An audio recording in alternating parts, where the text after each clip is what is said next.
نے بھی بتایا کہ बहुत नजदीकी से उसको गोली मार दी गई। टायर की वजह से उसको गोली नहीं लगी बल्कि स्ट्रेट उसको गोली मार दी गई।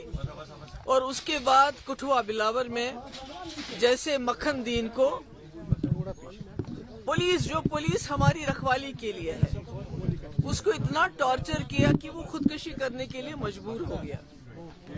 और ऐसे में इंसान को ये ख्याल था कि उमर साहब जब होम मिनिस्टर से मिलेंगे तो उनसे इन मसले के बारे में बात करेंगे, क्योंकि हम कहते हैं, जैसे वो खुद बार बार कहते हैं, होम मिनिस्टर साहब के जो एडवाइजर हैं हमारे हाथ में कुछ नहीं है। मगर वो यहाँ के वजीर आला हैं, उनके पास 50 MLA हैं, उनके पास मेंबर पार्लियामेंट है, उनकी एक अथॉरिटी है। अगर PDP वाले होम मिनिस्टर से पूछना चाहें तो हम नहीं पूछ सकते, पर कि उमर साहब को चीफ मिनिस्टर अगर वो गए तो उनको वहाँ होम मिनिस्टर साहब से बात करनी चाहिए थी कि अगर जम्मू कश्मीर में आप कहते हैं हालात बिल्कुल ठीक ठाक हैं, मिलिटेंसी के साथ आप मुकाबला कर लीजिए, मगर जो आम लोग हैं, जो बेगुनाह लोग हैं, उनके साथ आर्मी की तरफ से किसी आर्मी के, मैं नहीं कहती सारी आर्मी खराब है, मगर अगर कोई गलती करता है उसकी निशानदेही होनी चाहिए, उसको सजा मिलनी चाहिए।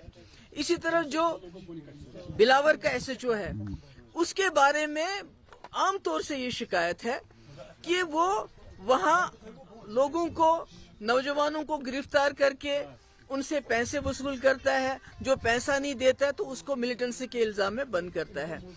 आपने भी वो वीडियो देखी होगी मक्खन दीन की, वो तो दिल दहलाने वाली चीज है। 25 साल का जवान, छोटे छोटे 2 बच्चे, तो उसको इतना मजबूर किया गया है कि कुरान पाक को हाथ में लेके वो खुदकुशी करता है।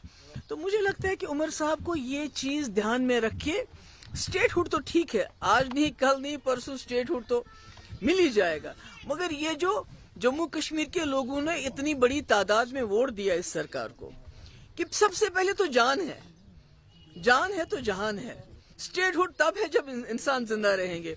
तो मुझे ये अफसोस है कि उन्होंने ये बात नहीं की, करनी चाहिए थी। दूसरी बात मैं ये कहना चाहती हूँ कि हम अपोजिशन है, PDP अपोजिशन है, हम कोई मिलिटेंट जमात नहीं है। हमारा एक ड्यूटी है, हमारा फर्ज है और हमारा हक है, जहाँ ज्यादती होगी वहाँ जाके लोगों के साथ खड़ा रहना। तो जिस दिन ये वाकया हुआ उस दिन मैं सोपोर जाना चाहती थी, बम्बई, और इल्तिजा जम्मू जाना चाहती थी। बिना किसी बात के सिक्योरिटी लाइन से कोई हमें बताया नहीं गया कि आप क्यों नहीं जा सकते, तो हमारे गेट के ऊपर कंडेदार तार, बड़े बड़े पत्थर, बड़े बड़े ताले लगाए गए। मतलब ये क्या है? मैं एक चीफ मिनिस्टर रह चुकी हूँ, होम मिनिस्टर की बेटी हूँ। Iltija, she is a law abiding citizen. तो आप बिना हमें बताए, कोई वजह के बिना क्या कहे, हमारे दरवाजे को लॉक कर देते हैं, ताला लगाते हैं। यहाँ तक कि जो उसकी गाड़ी थी, उसके जो PSO उनको रोका गया, उनको बोला कि आप वहां नहीं जाएंगे। अगर आपने उनके PSO को खुद रोका, गाड़ी उसको भेजी नहीं, तो फिर आपने उन्हीं PSO को कैसे सस्पेंड किया? उनका कसूर क्या है? आपने तो उनको खिंबर जाने से रोका, गाड़ी को रोका, ताला लगा दिया। तो देखिए, जो SHO इन्वॉल्व है उसके खिलाफ क्या एक्शन है हमें कोई मालूम नहीं है। जो आर्मी वाला इन्वॉल्व है बम्बई किलिंग में, उसके खिलाफ क्या एक्शन हुआ हमें कोई मालूम नहीं है, उसके बारे में कोई इन्फॉर्मेशन नहीं है। मगर इल्तिजा के 2 PSO जिनका कोई कसूर नहीं है, हमीद और बशारत, जो इसलिए साथ है कि उनको इल्तिजा की प्रोटेक्शन करनी है, बल्कि इल्तिजा की जासूसी नहीं करनी है, तो उनको इसलिए सजा दी गई कि आप इल्तिजा की जासूसी क्यों नहीं करते हो। तो मैं समझती हूँ बहुत ही अफसोस की बात है।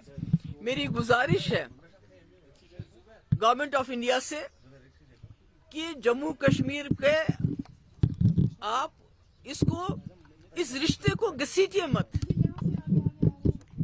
इस रिश्ते को इज्जत से अपने साथ चलाने की कोशिश कीजिए।